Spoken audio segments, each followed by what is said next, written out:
प्रचार कसा करते आज राज्यभर आणि देशभर लोकसभेचं माहोल तयार झालेला आहे आणि सांगली लोकसभेची उमेदवारी तिसऱ्यांदा माननीय संजय काकांना मिळालेली आहे।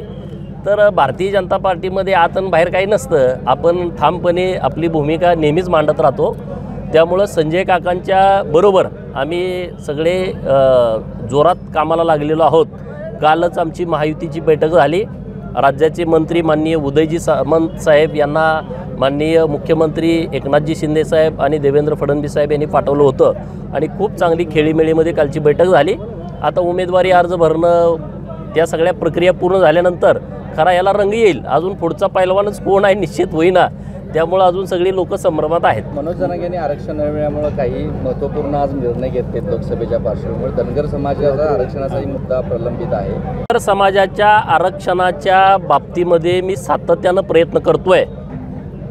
आम्ही हायकोर्टामध्ये एक याचिका दाखल केली होती आणि त्या याचिकेमध्ये आम्ही खूप चांगल्या पद्धतीनं प्रयत्न केला। काही पुरावे आम्ही चांगले तिथे दिले होते।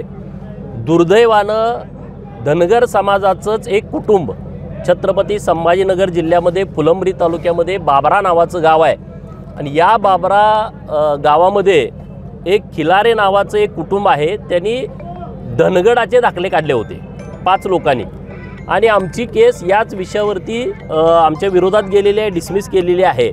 तर आता महाराष्ट्रातील तमाम धनगर बांधवांना मी विश्वासानं सांगतो की राज्य सरकारबरोबर माझं बोलणं झालं। माननीय देवेंद्रजी फडणवीस साहेबांच्या सोबत परवा चर्चा झाली।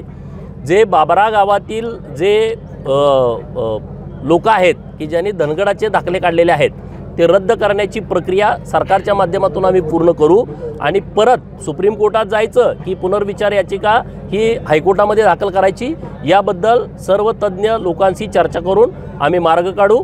आमचे जे नेतृत्व करत होते मधू शिंदे साहेब रिटायर IPS यांच्याशी आम्ही व्यवस्थितपणे चर्चा करू आणि पुढे जाऊ। आता लोकसभेची निवडणूक आहे तर धनगर समाजाच्या आरक्षणाच्या बाबतीमध्ये सरकार धनगर समाजाच्या बाजूने आहे, त्यामुळे यामध्ये वेगळी भूमिका कोणी घेण्याची आवश्यकता नाही। मी सरकारचं विशेष अभिनंदन करेन की धनगर समाजाच्या पाठीशी सातत्यानं सरकार उभा राहतंय। आता हा टेक्निकलच विषय असा निर्माण झाला।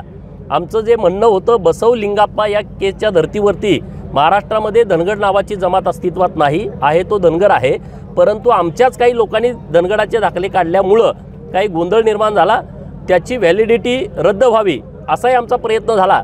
परंतु ते अधिकारी एक मुद्दाम म्हणून रजेवरती गेली, त्याला असे अनेक अंग आहेत। तर ते सगळे विषय आम्ही दुरुस्त करू आणि धनगर समाजाच्या आरक्षणाचा विषय आम्ही मार्गी लावू। ABP माझा, उघडा डोळे बघा नीट।